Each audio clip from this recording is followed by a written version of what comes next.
This interview is for information only and should not be considered as investment advice or a recommendation to buy shares in the company featured. Welcome to this Stock Box interview.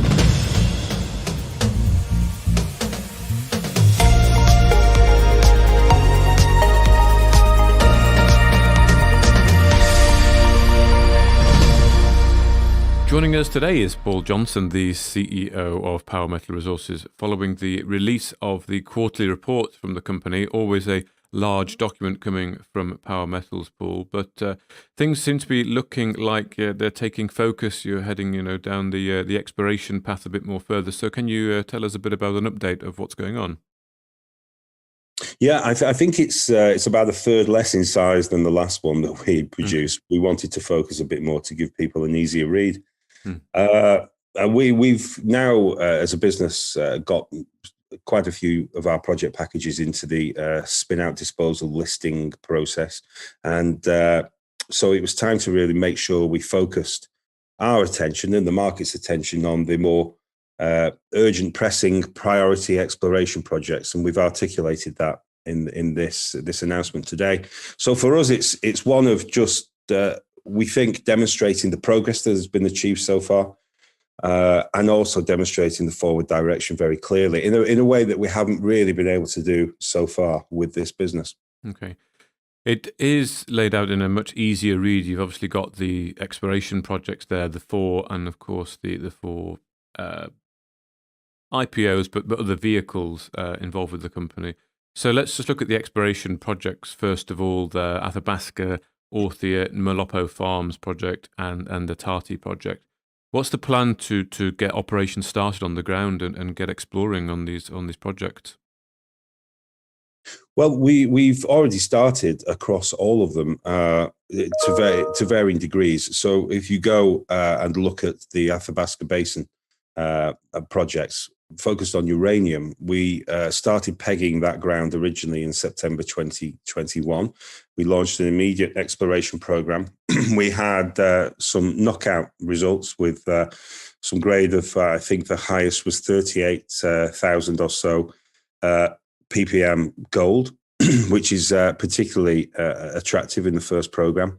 We've carried on building the package, and we're now looking to do two things. One is to explore, and we're planning the programs. We made an announcement on the 12th of July, which outlined the four projects that we were going to target next with ground exploration. We're getting all the team together and all the work programs together, and that will be starting very shortly.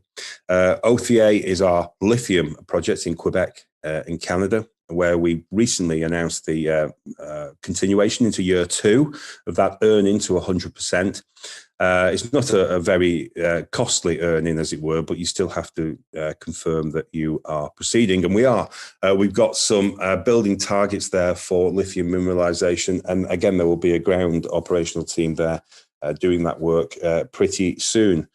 On to Botswana with Malopo. Well, we drilled Malopo back in 2021, and we got nickel sulfides, and we got up to 1.7% nickel, which was a phenomenal result in the second of 3 holes. We now need to go back and do another drill program. Lots of interest in that project, and we have built a data room with all the information that we've gathered so far. And I expect we will be on the ground in the autumn, doing the next drill program, and we're certainly planning for that and getting all the quotations together and that kind of thing. And then Tati, which was a revelation for us recently, our gold nickel project in Botswana, focused on the gold in the new license we recently pegged. We went out on site and we found quite significant fines, dumps, which are waste material from taken out from the mine. There was a Cherished Hope gold mine in the center of the property, and we're busily going about doing sampling and testing the size and scale of the dumps and looking at the possibility of processing directly from it, so producing gold from the dumps, and also the perhaps more significant planned reverse circulation drill program, which we're looking to do ASAP. To go and test the mineralization and the extensions from the mine itself. So, yes, over the next 2 or 3 months, there will be quite an immense amount of activity or 3 or 4 months, and we're looking forward to reporting that back to market. We'll be able this time, Mark, to give a lot more detail on our plans for each project, articulate the story, if that's the right word, the exploration model, why we think it's worth testing elements of that model, what we're looking to achieve, what the upside potential may be if we're successful, and then to really fully articulate each set of results.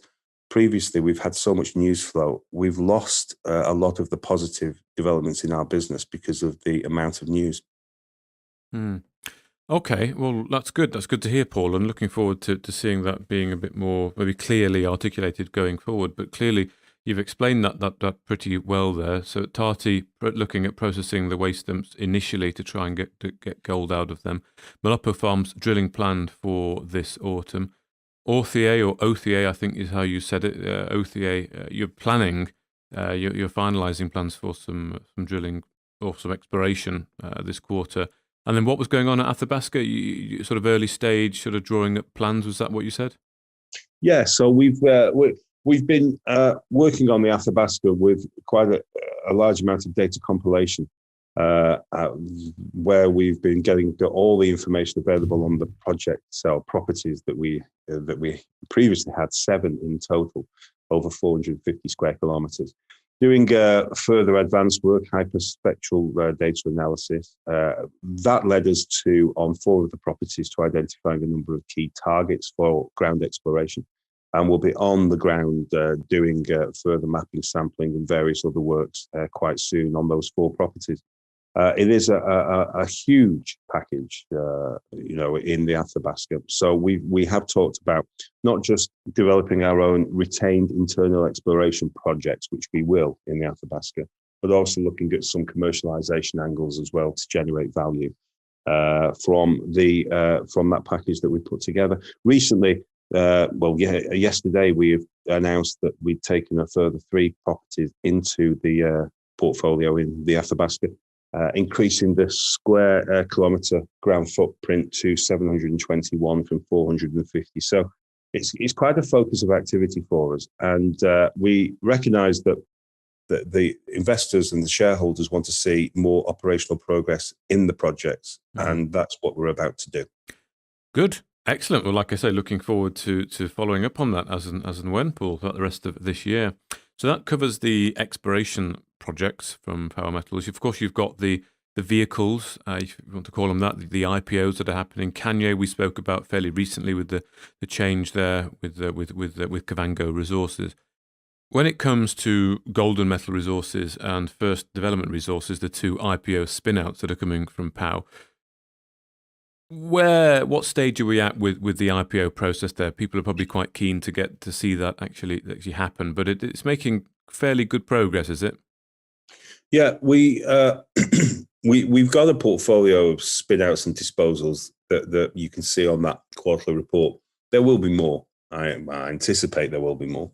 But for now, if you look at the planned IPOs, First Class Metals is a vehicle we disposed our Hemlo Schreiber interest into back in September 21. They've been working on their listing. It's been quite an intense time for them, and we've been working with them to help where possible. And we're expecting them to list very soon. The Golden Metal Resources vehicle we've been working on for some time, and we raised pre-IPO funds in December of 750,000. We've applied that to the preparation processes, and we're now knocking on the door in that sense. We've almost completed all the preparatory work, and then we move into the IPO financing, final regulatory approvals, and then listing stage, which is quite exciting. And that's the package focused in Nevada, USA. With the big tungsten deposit at the center at Pilot Mountain. First Development has been running its IPO process. Well, it's been running it for some time. We've been doing competent person report documentation. This is the technical review of the project package. We've got the board together. We've got the advisory team that's been running together for a little while. It's quite a straightforward proposition. So we're expecting it to be, quite efficient in terms of the preparatory process, and hopefully we can bring it onto the market, all being well, in September, October time. We don't know. I always like to give people dates. Some kind of indication. It's very difficult to be precise on these things. And we've lived in a really strange environment for the last couple of years where you can promise a deadline will be achieved. And for factors which are out of your control, it doesn't happen. But then you get the blame. Whereas if you say nothing about timescales, people feel a bit lost. And I always try and offer a timescale and where we're thinking, but we'll see.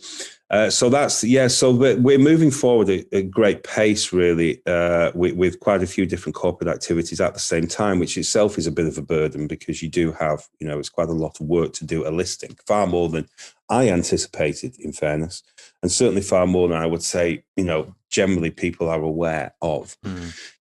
And then we have New Ballarat Gold, of course, that's added onto that list as well.